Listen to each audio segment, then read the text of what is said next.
Hey guys, it's Dave. Today I have got the super fun Hoya multiflora for you.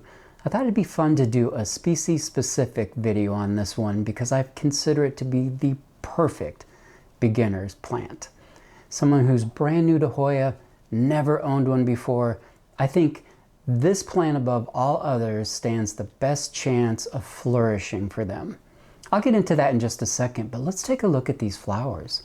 For the two people watching this right now who don't know this, the nickname of this Hoya is Shooting Star, and I think that is self-evident. Some of the clones have yellow, orange flowers. This one is on the greener side, just a hint of yellow in there. May not even come up on camera. It's very, very subdued. And then of course it has these beautiful green leaves, if you keep it in low enough light. This was published clear back in 1823 by Bloom. It's native to China and tropical Asia. Basically, it's found all over the place. A very common Hoya. In the United States, I believe, and tell me if I'm wrong, I believe it's a very inexpensive plant. I got mine mail order from California, came in a very dense, sopping wet mush of a substrate, and I didn't get it repotted quickly enough, or I did and it was too late. I can't remember, it's been too long, but the roots were gone, so I had to restart the plant. And then I myself, knowing that this plant was thirstier than most Hoya, I went with too dense of a mixture, and it really barely grew over the course of a couple of years. Recently I repotted it. Maybe it's not that recently now, we're in October. The root ball was just very, very small. When I took this plant out of the container, which is this one right here, a 6-inch container, saw that tiny root ball, I think a lot of people would have been surprised that I kept the same size container because, believe me, it looked huge compared to that root ball. I was very confident that growing in terracotta, using a relatively chunky mix with enough cocoa coir to keep it moist, but not too moist, and that terracotta certainly helps, that the plant was going to start growing pretty quickly. I did not expect it to grow as quickly and put on as much foliage as it has. So I made that change when the plant was about this large. So it has put on all of this foliage since the repot. A lot of people repeat over and over again that the plant will not start growing above the soil until the roots have filled the pot. You know by now I think that's nonsense. I have proven it with hundreds of Hoya. I am not saying there are no Hoya that need to settle in and get really good roots established. It's just been my experience that that's not most of them. Especially something like this, which is a terrestrial grower. If you're new to that term, that just means it grows in the ground. We have our epiphytic Hoya that grow up trees that have no roots planted in the ground. And then we have this that grows like a shrub, bush, however you want to phrase it. So to make that change into a home environment, into a container, is a pretty natural one for this one. And to have it in a somewhat larger container, and by the way, these can get huge, so I'm planning for the future too. Pretty easy transition for this plant. And that's why I think it's perfect for a beginner. I think a lot of the beginner Hoya we recommend are not great first choices for people who want to see them bloom. And I'm thinking of specifically Carnosa. Now, I've had people write me and tell me about exceptions where their Carnosa bloomed within a couple of years of getting it. Most people can count on more like 5 years before they bloom. You can very likely find a multiflora that has buds on it. Now, they may all blast in shipping, but this is a prolific bloomer. It will keep going. It's about as easygoing as it gets. Unlike some Hoya, it can blow or blast the peduncle. That is fairly normal for this, and it will just put on another one. It may bloom a few times from that same peduncle or not. Another reason this is a easygoing plant for a beginner is that it's going to teach you something. You'll keep the plant alive If you are used to watering philodendron, monstera, plants like that, but you may continually blast the buds until you get the watering down. And frankly, even when you have the watering down, you still might. So this is roughly 2/3 of the buds it had. Did I just drop one? I thought I did. Oh, so here's one, and here are a couple more. I emptied this out when I watered it this morning, and this one has blasted a few. So it can certainly happen. It happens with underwatering, it happens with overwatering. So it's a good gateway into how to care for a Hoya. I have Hoya that are so incredibly picky that you would be looking at rotted roots if you go either directions for very long. That's not a great recommendation for someone who's new to Hoya. This is a good confidence builder. This is like the easy A class you took in high school or freshman college or whatever. A plant that isn't going to let you down, but you're going to have to work a little bit. I feed this every single watering with MSU fertilizer. It's that one I have linked in my description, of course. Occasionally I flush the pot, just to get any of the salts that have built up out of there. I use the same substrate I always use, those 3 ingredients. And I think there's a little charcoal in here because I had a bag of orchid mix. I just pulled out all the charcoal because the orchid was just huge. The orchid bark, I'm sorry, was just huge. Not a lot of use for me. Since I have been using the cocoa chips for so long now, I really appreciate that it holds on to moisture, whereas bark just seems to be a space filler. It breaks up the cocoa coir, but it's very difficult to get it to hold on to any moisture without soaking the whole pot like I do my orchid collection, which is 2.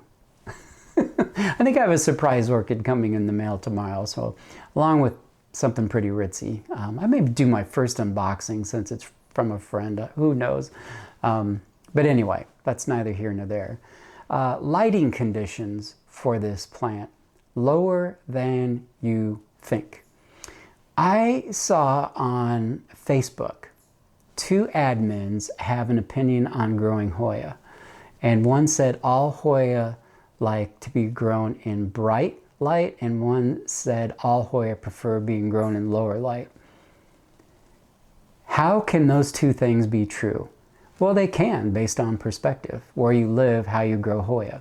What I call medium lowish light may not be what you call medium lowish light if you live in Arizona and have brutal summers, for instance. But the most common thing to see on a plant that's getting too much light, you're going to get these to turn yellow, and you'll get rims of yellow. If you post it to Facebook, you'll likely have a lot of people say that it's a nutrition issue. Could be a nutrition issue, but until I gave this plant lower light, I had those issues too. And once I dropped the lighting back, and I thought I was in relatively low light, I stopped having problems. I measure all my lights with ppfd, not in lux, not in lumens, not in foot candles. Those are all things that our eyes detect. That's the measurement. It's in the very definition of like lumen, for instance. It's what light our eyes can detect. ppfd is a measurement of how much light that the plant can use is reaching the foliage. I use an app called Photon, and for $6 I was able to purchase the LED version that it measures. This way I can go from different light manufacturers of different PAR intensity and know exactly what the plant is getting. If you only used one light source, you could definitely make foot candles work and just generalize from, somewhere you've had success, like a very bright southern window to a north window to a west window, and draw general conclusions. I like ppfd because no matter the light manufacturer, I know exactly what the plant is getting. So at any rate, that is how I determine how much light I want to give this, and all my other Hoya for that matter. I mentioned I feed this plant with every watering. I guess I didn't mention how often I water it. Often. This is one where I never let the substrate dry completely. I use something extraordinarily controversial, and that is a meter. I have a lot of plants. In my last question and answer thing, that my previous video, somebody asked how many plants I had, and I just didn't know. So I counted, and it's a little under 400. There are so many different weights of plants, given the pot, given the size, given the substrate makeup, given how much foliage there is above. I don't know what they all weigh.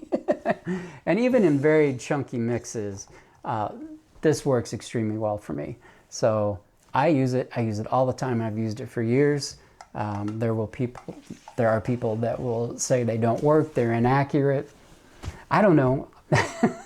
I've had very, very good luck with mine, and it has saved my bacon. I've had plants that are very prone to root rot, like Mindorensis, and it just felt light as air to me, and I was ready to water it, stuck that in, and it was well moist. It's one of the very few Hoya in my collection that I would go for a sort of evenly moist on the drier side.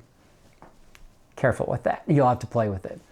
Now, Doug Chamberlain has grown his up into a huge one. He may not still have it, but the one he's got on his website, he mentions heat and humidity as being key to growing a large one. This has never seen anything but ambient room conditions, and had I addressed the substrate properly the first time, had it not completely rotted out and have to start over, I think I would have a much larger one too. This isn't going in a tent. This is not going to get any additional humidity other than what I have to provide in the winter, because we get down into the mid-teens. So my goal is always just to try to get it up to 30% on the regular basis when I get 3 humidifiers going at once. It's that dry here. So it did just fine over the winter. Like I said, it didn't grow, but that was a root issue, but it did continue to bloom. So what you can expect if this is budding up and you move it, you can expect it to spit out all of the buds. Someone in my community post mentioned that they bought one with buds, brought it home, and it bloomed after about a month, and I can't believe it didn't spit all those buds out. That must be some sort of Midas touch for plants. I don't know. That's amazing. When it's at this stage here, the ones you do manage to keep, I don't want to make it sound like it's going to spit out all the buds, but it is fairly common. They take a long time to open up. I mean, it can be weeks. So be patient with that. But once it gets going, it's a regular bloomer, and it's just lovely. In terms of smell, it's supposed to be jasmine. I have never detected a smell on mine, this particular clone. And this particular clone is, I don't have an accession number or anything. It's just, this is just what I got. Nothing special. But other people have reported, jasmine and very faint fragrances from clone to clone. Some are stronger, some are weaker, but even the strong ones, the reports are it's very weak. So not one you're going to buy for the scent, but for the uniqueness, the beauty, the ease of growth. So yeah, I think that's what I have to say about this plant. Hoya multiflora, perfect beginner plant, perfect gateway drug, or perfect gateway Hoya entry to this hobby. See you in the next one real soon, okay? Bye-bye.